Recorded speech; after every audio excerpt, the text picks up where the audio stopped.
राधे राधे सभी को। नारायण नारायण। वसुदेव सुतं देवं कंस चाणूरमर्दनं देवकी परमानंदम कृष्णं वंदे जगद्गुरुं। कल 12वें श्लोक तक का अपना सत्संग चर्चा हुई थी। आज आगे के श्लोक से करते हैं। पितामह भीष्म के द्वारा शंख बजाने का परिणाम क्या हुआ, इसको संजय आगे के श्लोक में कहते हैं। तदा शंकाश्च भैर्यश्च प्रणवानक गोमुखा स सेवाभ्यन्यन्त शब्दस्तुमलोऽभवत्। तथा शंकाश्च भैर्यश्च प्रणवानक गोमुखा।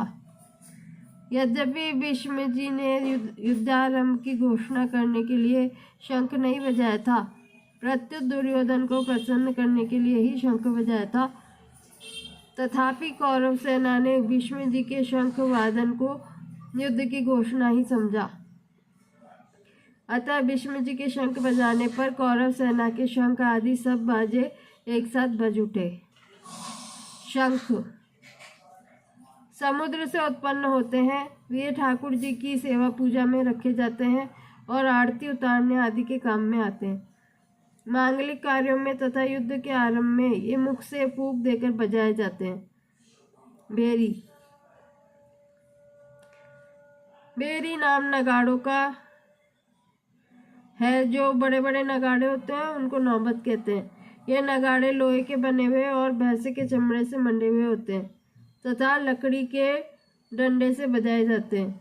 ये मंदिरों में एवं राजाओं के किलों में रखे जाते हैं। उत्सव और मांगलिक कार्यों में विशेषता से बजाए जाते हैं। राजाओं के यहाँ तो ये रोज बजाए जाते हैं। पड़व ये एक ढोल है। ये लोहे के अथवा लकड़ी के बने हुए और बकरे के चमड़े से मंडे हुए होते हैं तथा हाथ से या लकड़ी के डंडे से बजाए जाते हैं। ये आकार में ढोल की तरह होने पर भी ढोलकी से बड़े होते हैं। कार्य के आरंभ में पणवों को बजाना गणेश जी के पूजन के समान मांगलिक माना जाता है। आनक नाम मृदंग का है। इसको पखावज भी कहते हैं। आकार में ये लकड़ी की बनाई हुई ढोलकी के समान होते हैं। ये मिट्टी के बने हुए और चमड़े से मंडे हुए होते हैं तथा हाथ से बजाए जाते हैं। गोमुख नाम नरसिंगे का है। ये आकार में सांप की तरह टेढ़े होते हैं और इनका मुख गाय की तरह होता है। ये मुख की फूंक से बजाए जाते हैं। स सेवाभ्यन्यन्त। कौरव सेना में उत्साह बहुत था, इसलिए पितामह भीष्म का शंख बजते ही कौरव सेना के सब बाजे अनायास ही एक साथ बज उठे। उनके बजने में देरी नहीं हुई तथा उनको बजाने में परिश्रम भी नहीं हुआ। स शब्दस्तुमलोऽभवत्। अलग अलग विभागों में टुकड़ियों में खड़ी हुई कौरव सेना के शंख आदि बाजों का शब्द बड़ा भयंकर हुआ, अर्थात उनकी आवाज बड़ी जोर से गूंजती रही। इस अध्याय के आरंभ में ही धृतराष्ट्र ने संजय से पूछा था कि युद्ध क्षेत्र में मेरे और पांडु के पुत्रों ने क्या किया। अतः संजय ने दूसरे श्लोक से 13वें श्लोक तक धृतराष्ट्र के पुत्रों ने क्या किया इसका उत्तर दिया। अब आगे के श्लोक से संजय पांडु के पुत्रों ने क्या किया इसका उत्तर देते हैं। तथा श्वेतर्युक्ते महती स्यन्दने स्थितो माधव पांडवश्चैव दिव्यौ शंखौ प्रदत्मतु। व्याख्या।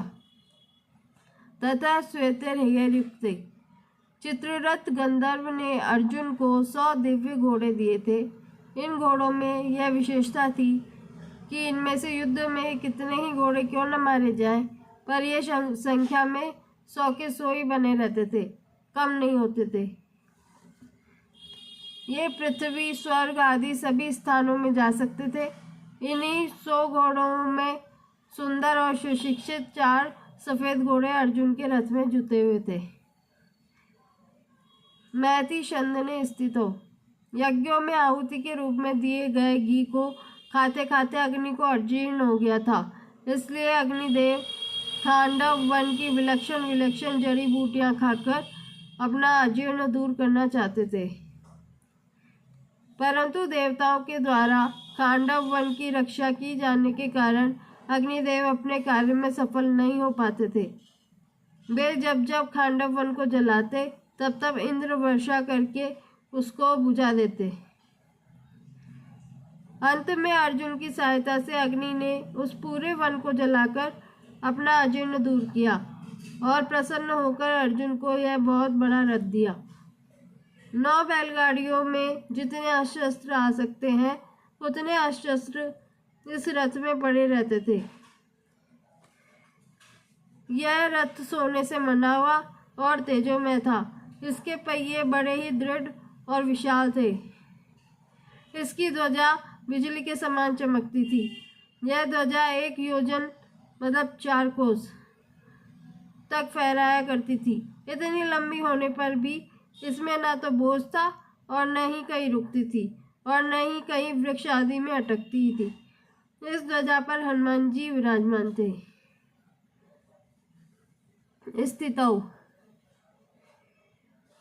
स्थितौ कहने का तात्पर्य है कि उस सुंदर और तेजोमय रथ पर साक्षात भगवान श्री कृष्ण और उनके प्यारे भक्त अर्जुन के विराजमान होने से उस रथ की शोभा और तेज बहुत ज्यादा बढ़ गया है।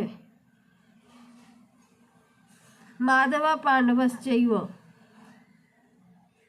माँ पद नाम लक्ष्मी का है और धव पद नाम पति का है, अतः माधव नाम लक्ष्मी पति का है।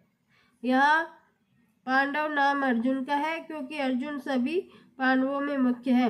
पांडवा नाम धनंजय। अर्जुन नर के और श्री कृष्ण नारायण के अवतार थे। महाभारत के प्रत्येक पर्व के आरंभ में नर अर्जुन और नारायण भगवान श्री कृष्ण को नमस्कार किया गया है। नारायणम नमस्कृत्य नरं चैव नरोत्तमम्। इस दृष्टि से पांडव सेना में भगवान श्री कृष्ण और अर्जुन ये दोनों मुख्य थे। संजय ने भी गीता के अंत में कहा है कि जहाँ योगेश्वर भगवान श्री कृष्ण और गांडीव धनुषधारी अर्जुन रहेंगे वहीं पर श्री विजय विभूति और अटल नीति रहेगी। दिव्यौ शंको प्रदत्मतु। भगवान श्री कृष्ण और अर्जुन के हाथों में जो शंख थे वे तेजोमय और अलौकिक थे। उन शंखों को उन्होंने बड़े जोर से बजाया। यहाँ शंका हो सकती है कि कौरव पक्ष में मुख्य सेनापति पितामह भीष्म है, इसलिए उनका सबसे पहले शंख बजाना ठीक ही है, परंतु पांडव सेना में मुख्य सेनापति धृष्टद्युम्न के रहते हुए ही सारथी बने हुए भगवान श्री कृष्ण ने सबसे पहले शंख क्यों बजाया? इसका समाधान है कि भगवान सारथी बने चाहे महारथी बने, उनकी मुख्यता कभी मिट ही नहीं सकती। वे जिस किसी भी पद पर रहे सदा सबसे बड़े ही बने रहते हैं, कारण कि वे अच्युत हैं, कभी च्युत होते ही नहीं। पांडव सेना में भगवान श्री कृष्ण ही मुख्य थे और वे ही सबका संचालन करते थे। जब वे बाल्यावस्था में थे उस समय भी नंद उपनंद आदि उनकी बातें मानते थे, तभी तो उन्होंने बालक श्री कृष्ण के कहने पर परंपरा से चली आई इंद्र पूजा को छोड़कर गोवर्धन की पूजा करनी शुरू कर दी। तात्पर्य है कि भगवान जिस किसी अवस्था में जिस किसी स्थान पर और जहाँ कहीं भी रहते हैं वहाँ वे मुख्य ही रहते हैं। इसलिए भगवान ने पांडव सेना में सबसे पहले शंख बजाया। जो स्वयं छोटा होता है वही ऊंचे स्थान पर नियुक्त होने से बड़ा माना जाता है। अतः जो ऊंचे स्थान के कारण अपने को बड़ा मानता है वह स्वयं वास्तव में छोटा ही होता है, परंतु जो स्वयं बड़ा होता है वह जहाँ भी रहता है उसके कारण वह स्थान भी बड़ा माना जाता है। जैसे भगवान यहाँ सारथी बने हैं तो उनके कारण वह सारथी का स्थान भी ऊंचा हो गया।